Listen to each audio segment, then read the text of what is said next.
नमस्कार विद्यार्थी मित्रांनो, स्मार्ट अभ्यास या यूट्यूब चॅनलवर आपले मनापासून स्वागत आहे. आज दिनांक 29 जानेवारीच्या ज्या महत्त्वपूर्ण चालू घडामोडी असणार आहेत त्याचा अभ्यास या व्हिडिओच्या माध्यमातून आपण करणार आहोत. तत्पूर्वी आपण जर चॅनलवर नवीन असाल तर चॅनलला सबस्क्राईब करून घ्या. व्हिडिओ जर आवडला तर व्हिडिओला लाईक करा. तसेच हा व्हिडिओ आपले विद्यार्थी मित्रांना नक्की शेअर करा, जेणेकरून याचा फायदा आपल्या मित्रांना सुद्धा होईल.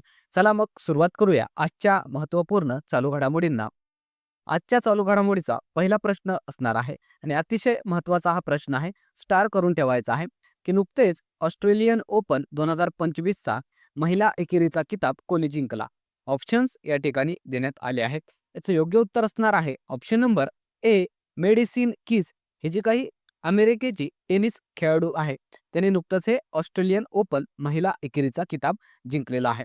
तसेच आपल्याला हे सुद्धा लक्षात ठेवायचं आहे, तिचं हे पहिलंच विजेतेपद आहे आणि याच ऑस्ट्रेलियन ओपनमध्ये पुरुष एकेरीचा विजेता ठरलेला आहे जेनिक सिनर, जो की इटली या देशाचा आहे. या ठिकाणी त्याचा छायाचित्र सुद्धा आपण दिलेला आहे. त्यासोबतच जे काही टेनिस खेळ आहे त्यामध्ये जे 4 ग्रँड स्लॅम दरवर्षी होतात त्याचे विजेता मागच्या वर्षीचे कोण आहेत हे सुद्धा आपल्याला माहिती असायला पाहिजे, कारण यावर हमखास आपल्याला प्रश्न हे विचारले जातात. तर ऑस्ट्रेलियन ओपन जे झालेलं आहे त्यामध्ये पुरुष विजेता ठरलेला आहे जेनिक सिनर, जो की इटली या देशाचा आहे. महिला विजेता आयर्ना सबलेंका, बेलारुस या देशाची. फ्रेंच ओपन झालेले आहे त्यामध्ये पुरुष विजेता कार्ल अल्कराज, स्पेन या देशाचा. महिला विजेतामध्ये एगा स्विटे, जे की पोलंड या देशाची आहे. तसेच जी विम्बल्डन ओपन झालेली आहे त्यामध्ये पुरुष विजेता ठरलेला आहे कार्ल अल्कराज, जो की स्पेन या देशाचा आहे. महिला विजेता बार्बोरा क्रेझिकोवा, जे की चेक रिपब्लिक या देशाचे आहे. आणि यूएस ओपन सुद्धा झालेले आहे. पुरुष विजेता त्यामध्ये ठरलेला आहे जेनिक सिनर आणि महिला विजेता आयर्ना सबलेंका. तर हे आपल्याला ग्रँड स्लॅम विजेता लक्षात ठेवायचे आहेत. यावर आपल्या परीक्षेमध्ये प्रश्न हे विचारण्यात येतात. त्यानंतर पुढचा प्रश्न असणार आहे, नुकतेच महाराष्ट्रातील किती व्यक्तींना 2025 सालासाठी पद्मभूषण पुरस्कार जाहीर झाले आहे? ऑप्शन्स या ठिकाणी देण्यात आले आहेत. याचे योग्य उत्तर असेल ऑप्शन नंबर ए, एकूण 3 व्यक्तींना महाराष्ट्रातल्या 2025 सालासाठी त्यांना पद्मभूषण पुरस्कार जाहीर झालेला आहे. त्याविषयी काही पॉईंट्स लक्षात ठेवायचे आहेत. तर नुकतंच 2025चे जे पद्म पुरस्कार आहेत त्यांची घोषणा झालेली आहे. तर यामध्ये एकूण 7 व्यक्तींना पद्मविभूषण जाहीर झालेले आहेत. 19 व्यक्तींना पद्मभूषण आणि पद्मश्री एकूण 113 व्यक्तींना जाहीर झालेले आहेत. तर यामध्ये मरणोत्तर पुरस्कार 13 व्यक्तींना जाहीर झाले आहेत आणि महिला विजेत्या ठरलेल्या आहेत 23. हे आकडे आपल्याला लक्षात ठेवायचे आहे. तसेच हा जो काही पुरस्कार असतात, पद्म पुरस्कार, ते कोणाला दिले जात असतात तर ते आपण लक्षात ठेवायचं आहे. कला असेल, साहित्य, शिक्षण, सार्वजनिक सेवा, विज्ञान, क्रीडा, नागरी सेवा इत्यादी क्षेत्रामध्ये उल्लेखनीय कार्य करणारे जे व्यक्ती असतात त्यांना हा पुरस्कार दिला जातो आणि हा पुरस्कार राष्ट्रपतींच्या हस्ते दिला जात असतो मित्रांनो. त्यासोबतच आपल्याला हे लक्षात ठेवायचं आहे की यामध्ये महाराष्ट्रातील जे पुरस्कार विजेते आहेत त्यामध्ये यावर्षी एकही व्यक्तीला महाराष्ट्रातल्या पद्मविभूषण देण्यात आलेले नाही. 3 व्यक्तींना पद्मभूषण देण्यात आलेलं आहे. पहिले आहेत मनोहर जोशी, जे की महाराष्ट्र राज्याचे माजी मुख्यमंत्री राहिलेले आहेत. त्यांना मरणोत्तर हा पद्मभूषण देण्यात आलेला आहे. पंकज उदास, जे की गझल गायक आहेत, यांना सुद्धा हा मरणोत्तर पुरस्कार देण्यात आलेला आहे. आणि शेखर कपूर, कला क्षेत्राशी संबंधित व्यक्ती आहेत, त्यांना हा पुरस्कार देण्यात आलेला आहे. आणि एकूण महाराष्ट्रातल्या 11 व्यक्तींना पद्मश्री पुरस्कार देण्यात आलेला आहे. या पद्म पुरस्कारावर आपण लवकरच मित्रांनो जे काही जानेवारी महिन्याचा एक संपूर्ण डिटेल व्हिडिओ बनवणार आहोत 2-3 दिवसामध्ये. त्यामध्ये या पद्म पुरस्कारांना आपण कव्हर करणार आहोत. त्याच्या नोट्स सुद्धा तुम्हाला दिल्या जाणार आहे. चला मग पुढचा प्रश्न आपण बघणार आहोत. 2024चा ICC men's T20 cricketer of the year कोणत्या भारतीय खेळाडूला घोषित करण्यात आले? ऑप्शन्स या ठिकाणी देण्यात आले आहेत. याचे योग्य उत्तर असेल option number C, Arshdeep Singh.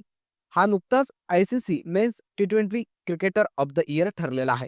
त्याविषयी काही पॉईंट्स लक्षात ठेवायचे आहेत. हा जो अर्शदीप सिंग आहे हा 2024चा ICC men's T20 cricketer of the year म्हणून त्याला घोषित करण्यात आलेला आहे. त्यासोबतच जी मेली कीर आहे न्यूझीलंडची क्रिकेटर, तिला सुद्धा 2024 सालासाठी ICC woman T20 cricketer of the year घोषित करण्यात आलेला आहे. हे दोन्ही नावं आपल्यासाठी महत्त्वाचे आहेत, ते आपण लक्षात ठेवायचे आहेत. त्यासोबतच ICCचा मुद्दा आलेला आहे तर त्याविषयी लक्षात ठेवायचं आहे. लंफम असणार आहे इंटरनॅशनल क्रिकेट काउन्सिल, ची स्थापना झाली होती 1909 साली.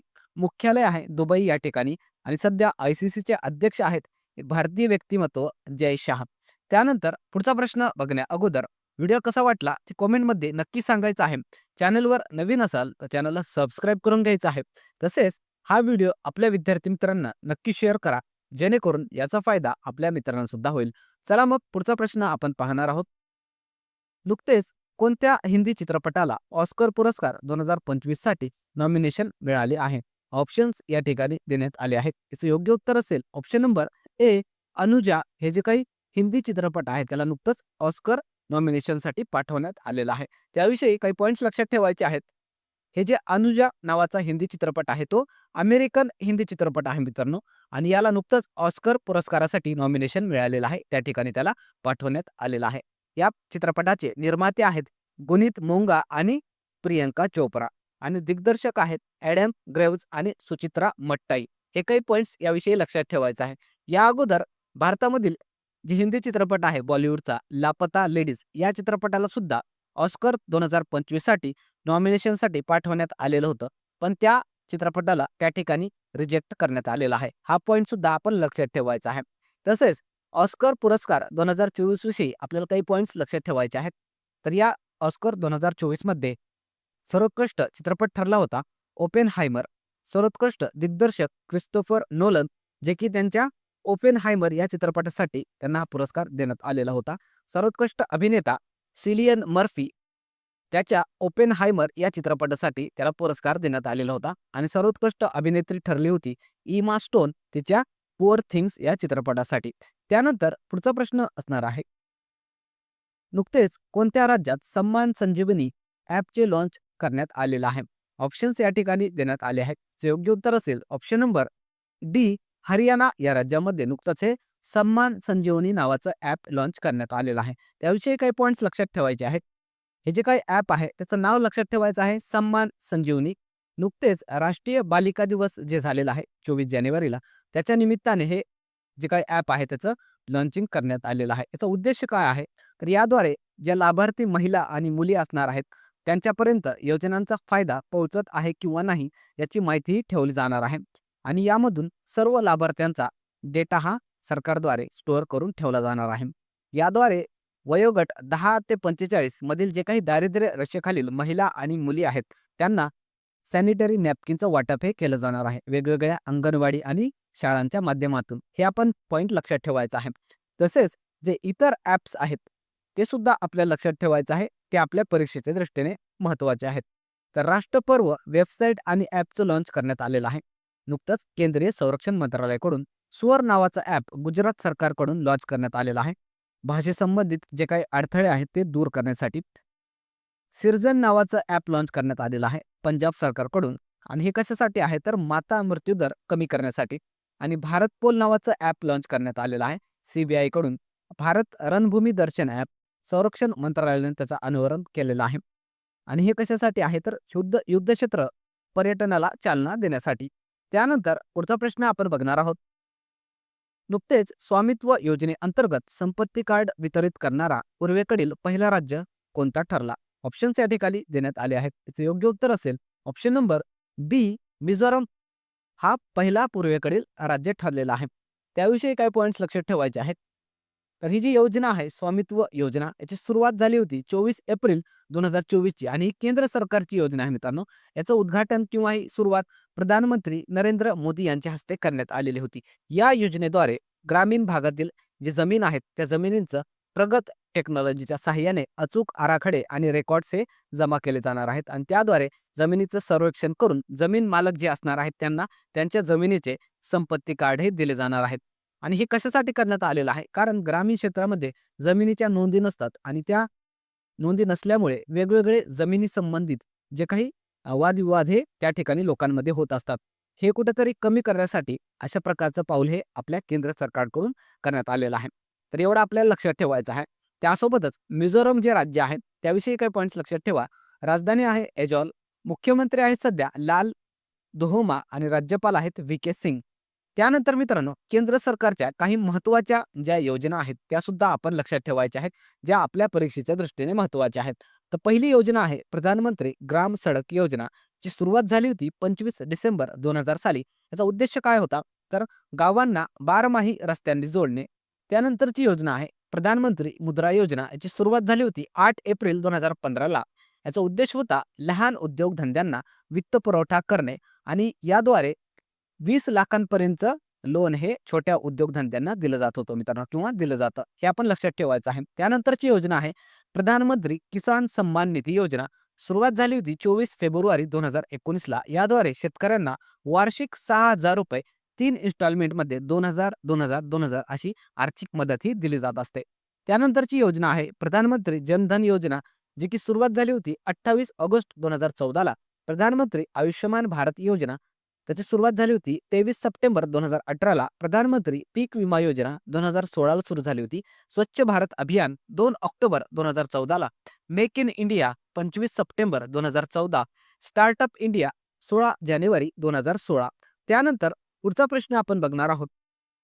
नुकतेच राष्ट्रीय सुशासन संमेलनाचे आयोजन कोठे करण्यात आले होते? ऑप्शन्स या ठिकाणी देण्यात आले आहेत. याचे योग्य उत्तर असेल ऑप्शन नंबर बी, गांधीनगर या ठिकाणी हे राष्ट्रीय सुशासन जे संमेलन झालेलं आहे त्याचं आयोजन करण्यात आलेलं होतं.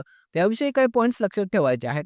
तर हे 2025 सालाचं राष्ट्रीय सुशासन संमेलन पार पडलेलं आहे गुजरातमधील गांधीनगर या ठिकाणी. याचं आयोजन हे केंद्रीय कार्मिक व पेन्शन मंत्रालयाकडून करण्यात आलेलं होतं. चा कालावधी होता 30 ते 31 जानेवारी. यांचा उद्देश काय होता? तर डिजिटल तंत्रज्ञानाचा वापर करून सार्वजनिक सेवांच्या गुणवत्तेमध्ये सुधारणा घडवून आणणे. तर हे आपल्याला उद्देश लक्षात ठेवायचा आहे. त्यासोबतच इतर काही संमेलन आपल्याला लक्षात ठेवायचे आहेत. ग्लोबल एआय शिखर संमेलन 2024चं हैदराबाद या ठिकाणी पार पडलेलं आहे. प्रवासी भारतीय दिवस 2025चं भुवनेश्वर, जे की ओडिशा या राज्यामध्ये आहे, त्या ठिकाणी पार पडलेलं आहे. राष्ट्रीय ई गव्हर्नन्स संमेलन 2024 सालचं मुंबई या ठिकाणी पार पडलेलं आहे. त्यानंतर कालच्या ज्या काही महत्त्वाच्या चालू घडामोडी आपण घेतल्या होत्या, त्याचं क्विक रिव्हिजन या ठिकाणी आपण करणार आहोत. तर पहिला प्रश्न आपण बघितला होता, 2025च्या प्रजासत्ताक दिनाच्या सोहळ्यामध्ये महाराष्ट्रातील कोणत्या महिलेवर परेड कमांडरची जबाबदारी देण्यात आली? आणि याचं योग्य उत्तर होतं option number C, Damini Deshmukh. आणि या प्रश्नाचं डिटेलमध्ये कालच्या व्हिडिओमध्ये आपण अभ्यास केलेला आहे. त्यानंतरचा प्रश्न आपण बघितला होता, उत्तर अमेरिका खंडातील सर्वोच्च शिखराचे नाव बदलून काय ठेवण्यात आले? याचं उत्तर होतं ऑप्शन नंबर बी, माउंट मॅकेनली. त्यानंतरचा प्रश्न आपण बघितला होता, बुद्धिबळ विश्वकप 2025 चे आयोजन कोणत्या देशात केले जाणार आहे? याचं उत्तर असणार आहे ऑप्शन नंबर बी, भारत देशामध्ये 2025चं बुद्धिबळ विश्वकप आयोजित करण्यात येणार आहे. त्यानंतरचा प्रश्न आपण बघितला होता, 2025च्या भारतीय प्रजासत्ताक दिनाचे प्रमुख पाहुणे कोणत्या देशाचे राष्ट्रपती होते? याचं उत्तर होतं ऑप्शन नंबर ए, इंडोनेशिया या देशाचे राष्ट्रपती जे आहेत ते 2025च्या भारतीय प्रजासत्ताक दिनाचे प्रमुख पाहुणे राहिलेले आहेत. त्यानंतरचा प्रश्न आपण बघितला होता, नुकतेच ऑपरेशन कोल्ड विंड कोणी सुरू केले? याचं उत्तर होतं ऑप्शन नंबर बी, BSF. त्यानंतरचा प्रश्न होता, नुकतेच राष्ट्रीय मतदार दिवस कधी साजरा करण्यात आला? याचं उत्तर होतं ऑप्शन नंबर सी, 25 जानेवारी. भारतामध्ये राष्ट्रीय मतदार दिवस म्हणून साजरा करण्यात आलेला आहे. याविषयी सुद्धा आपण कालच्या व्हिडिओमध्ये डिटेलमध्ये अभ्यास केलेला आहे. त्यानंतरचा प्रश्न आपण बघितला होता, नुकतेच राष्ट्रीय अनुसूचित जाती स्वास्थ्य संमेलन 2025 चे आयोजन कोठे करण्यात आले? याचं उत्तर होतं ऑप्शन नंबर डी, नवी दिल्ली या ठिकाणी. त्यानंतरचा प्रश्न आपण बघितला होता, नुकतेच संयुक्त राष्ट्र अर्थात युनायटेड नेशन्स कडून कोणत्या वर्षाला आंतरराष्ट्रीय हिमनग संरक्षण वर्ष म्हणून घोषित करण्यात आले आहे? याचं उत्तर होतं ऑप्शन नंबर सी, 2025. त्यानंतर काल आपण होमवर्क क्वेश्चन दिला होता की नुकतेच 2024 सालचा साहित्य अकादमी मराठीसाठीचा पुरस्कार कोणाला जाहीर झाला आहे? याचं उत्तर हे बऱ्याचशा विद्यार्थ्यांनी अतिशय डिटेलमध्ये, अतिशय सुंदरपणे कॉमेंटमध्ये दिलेलं आहे. त्या विद्यार्थ्यांचं खरंच मनापासून अभिनंदन. आणि यावरून दिसून येत आहे की विद्यार्थी किती चांगल्या प्रकारे चालू घडामोडींचा अभ्यास करत आहेत. याचा फायदा तुम्हाला तुमच्या परीक्षांमध्ये हमखास दिसून येणार आहे. ज्या विद्यार्थ्यांनी याचं उत्तर दिलेलं नाही त्यांच्यासाठी उत्तर आपण सांगणार आहोत. याचं उत्तर असणार आहे option number C, doctor Sudhir Rasal यांना 2024चा जे काही साहित्य अकादमी मराठीसाठीचा पुरस्कार जाहीर झालेला आहे. त्यानंतर आजचा होमवर्क क्वेश्चन असणार आहे, अतिशय महत्त्वाचा प्रश्न आहे आणि अतिशय सोपा प्रश्न आहे. प्रश्न असेल की भारतातील पहिले समुद्रावरील काचेच्या ब्रिजचे उद्घाटन कोठे करण्यात आले? आणि ऑप्शन्स या ठिकाणी आपण दिलेले आहेत. याचं उत्तर आहे सर्व विद्यार्थ्यांनी डिटेलमध्ये कॉमेंट बॉक्समध्ये द्यायचं आहे. बघूया किती विद्यार्थ्यांना या प्रश्नाचं उत्तर हे माहिती आहे. त्यानंतर थांबणार आहोत. व्हिडिओ जर आवडला तर व्हिडिओला लाईक करायचं आहे. चॅनलवर नवीन असाल तर चॅनलला सबस्क्राईब करून घ्यायचं आहे.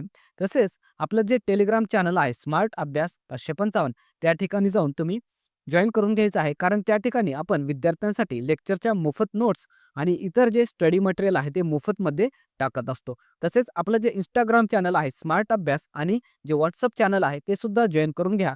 कारण त्या ठिकाणी आपण विद्यार्थ्यांसाठी मोफत ऑनलाईन टेस्ट हे घेत असतो. म्हणून हे सर्व ऑनलाईन जे काही प्लॅटफॉर्म आहेत ते तुम्ही जॉइन करून घ्यायचे आहेत. चला मग थांबणार आहोत या ठिकाणी. पुन्हा भेटूया एका नवीन व्हिडिओसह. तोपर्यंत धन्यवाद.